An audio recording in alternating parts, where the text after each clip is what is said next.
নমস্কার। আচ্ছা, কখনো কি এমনটা মনে হয়েছে যে কোনো একটা লক্ষ্যের একদম কাছে চলে এসছেন, প্রায় ধরে ফেলেছেন, কিন্তু ঠিক শেষ মুহূর্তে হাল ছেড়ে দিলেন?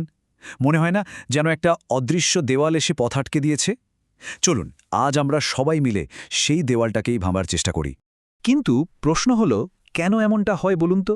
কেন জয়ের একেবারে শেষ মাথায় এসে, মানে ফিনিশিং লাইনের ঠিক এক পা আগে এসেও অনেকেই হাল ছেড়ে দেয়? আজকের এই আলোচনাতে আমরা ঠিক এই বিষয়টারই গভীরে যাব, দেখব এর পেছনের কারণগুলো কি আর কিভাবে এর থেকে বের হয়ে আসা যায়। জানেন, একটা পরিসংখ্যান আছে যা শুনলে বেশ অবাক হতে হয়। প্রায় ৯৯% মানুষই জীবনের প্রথম বড় কোনো বাধার সামনে পড়লেই থেমে যায়। ভাবা যায়, মানে এই লড়াইয়ে শেষ পর্যন্ত টিকে থাকে মাত্র ১%। তাহলে আসল প্রশ্নটা হলো, কিভাবে সেই ১%-এর দলে যোগ দেয়া যায়, তাই না? এর উত্তরটা কিন্তু আর কোথাও না, আমাদের নিজেদের চিন্তাভাবনার মধ্যেই লুকিয়ে আছে। তো চলুন সেই ১%-এর দলে ঢোকার জন্য প্রথম পদক্ষেপটা নেওয়া যাক। আর সেই প্রথম কাজটাই হল ব্যর্থতার ভয়কে পুরোপুরি জয় করে ফেলা। কারণ সত্যি বলতে কি, সফল হতে চাইলে সবার আগে ব্যর্থতার সাথে বন্ধুত্ব করাটা খুব জরুরি। সবচেয়ে বড় ব্যাপারটাই হলো আমাদের দৃষ্টিভঙ্গি।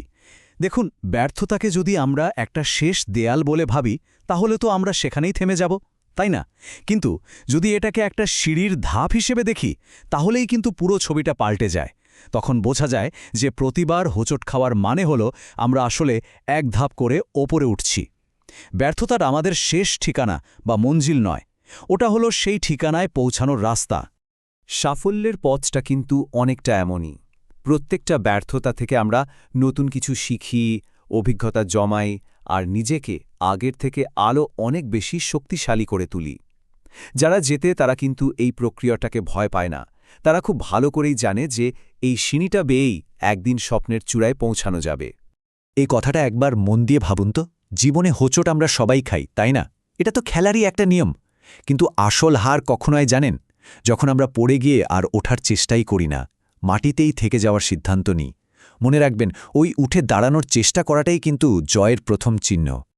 আচ্ছা, ব্যর্থতার ভয় তো জয় করা গেল, এর পরের লড়াইটা কিন্তু আরও কঠিন। কারণ এই লড়াইটা আর বাইরের কোনো কিছুর সাথে না, এই লড়াইটা আমাদের নিজেদের ভেতরের। এবার জিততে হবে মনের লড়াইটা। কারণ জেতা বা হারা, এই দুটোরই শুরু হয় আমাদের মন থেকে, আমাদের মানসিকতা থেকে। দেখুন, আমাদের সামনে কিন্তু সব সময় দুটো রাস্তাই খোলা থাকে। হয় আমরা পরিস্থিতিকে মেনে নিয়ে হার স্বীকার করে নেব, অথবা জেতার জন্য মনে মনে পণ করব। আর সবচেয়ে মজার ব্যাপার কি জানেন? যদি কেউ মনে মনে ধরেই নেয় যে আমার দ্বারা এটা হবে না, তাহলে সে কিন্তু খেলা শুরু হওয়ার আগেই হেরে বসে আছে। আসল যুদ্ধটা তো এখানেই, আমাদের নিজেদের মনে। এর মানে কিন্তু এটা একদমই নয় যে যারা বিজয়ী হয় তারা অন্য কোনো গ্রহের মানুষ না, তারাও আমাদের মতোই সাধারণ। পার্থক্যটা শুধু একটাই, তাদের কাজ করার ধরনে আর দেখার ভঙ্গিতে। তারা প্রত্যেকটা কাজকে একটা নতুন চ্যালেঞ্জ হিসেবে নেয়, আর সেটাকে জেতার মানসিকতা নিয়েই শেষ করে। কিন্তু কথা হলো, এই যে জেতার মানসিকতা, এটা আসবে কোত্থেকে? এর পেছনে শক্তিটা কি? সেই শক্তি বা জ্বালানিটাই হলো আত্মবিশ্বাস, মানে নিজের ওপর বিশ্বাস। নিজের ওপর যদি বিশ্বাসী না থাকে, তাহলে পৃথিবীর সবচেয়ে শক্তিশালী ইঞ্জিনও কিন্তু একচুল নড়বে না। আর এই আত্মবিশ্বাস কিন্তু একদিনে হুট করে চলে আসে না। এটা অনেকটা ব্যায়াম করে মাসেল বানানোর মতো, বুঝলেন? একটু একটু করে ধাপে ধাপে তৈরি করতে হয়। প্রথমে এমন কিছু দিয়ে শুরু করা উচিত যা সম্ভব বলে মনে হয়।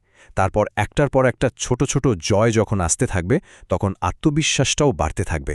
আর এভাবেই একসময় অসম্ভবকেও সম্ভব করার সাহসটা চলে আসবে। আসলে দিন শেষে এটাই সত্যি, নিজের প্রতি বিশ্বাসটাই আমাদের সবচেয়ে বড় শক্তি, সবচেয়ে বড় অস্ত্র। যদি মনে একবার এই বিশ্বাসটা গেঁথে যায় যে আমি পারবই, তাহলে দেখবেন কোনো বাধাই আর বাধা মনে হচ্ছে না। এই বিশ্বাসটাই আমাদের ভেতরের আগুনটাকে সবসময় জ্বালিয়ে রাখে। তাহলে একবার ভাবুন তো, ব্যর্থতার ভয় চলে গেল, জেতার মতো একটা মানসিকতা তৈরি হলো, নিজের ওপর বিশ্বাসও ফিরে এলো। তো এবার কি বাকি? এবার সময় সেই ফাইনাল রাউন্ডের, সেই শেষ লড়াইয়ের, যখন এতদিনের সব প্রস্তুতি কাজে লাগাতে হবে। আর সেটা হলো শেষ মুহূর্ত পর্যন্ত দাঁতে দাঁত চেপে লড়াই চালিয়ে যাওয়া। মানে একবার যখন লড়াইটা শুরুই হয়ে গেছে, যখন এর পেছনে এতটা সময়, এতটা শক্তি, এতটা ত্যাগ স্বীকার করা হয়েছে, তখন আর পিছিয়ে আসার তো কোনো মানেই হয় না, তাই না? তখন সামনে একটাই রাস্তা খোলা থাকে, জেতা।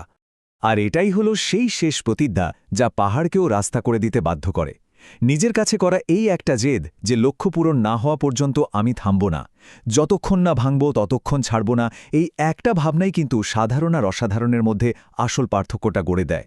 এই আলোচনা শেষ করার আগে একটা প্রশ্ন রেখে যেতে চাই। আজ নিজের কোন স্বপ্নটার জন্য মনে মনে প্রতিজ্ঞা করা যায়, কোন লক্ষ্যটার জন্য শেষ পর্যন্ত লড়াই করার পণ করা যায়? উত্তরটা কিন্তু সবার নিজের মনের মধ্যেই আছে। আজকের মতো আলোচনা এখানেই শেষ।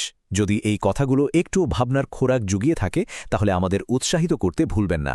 এই রকম আরও আলোচনার জন্য আমাদের সাথে থাকবেন। সবাইকে ধন্যবাদ।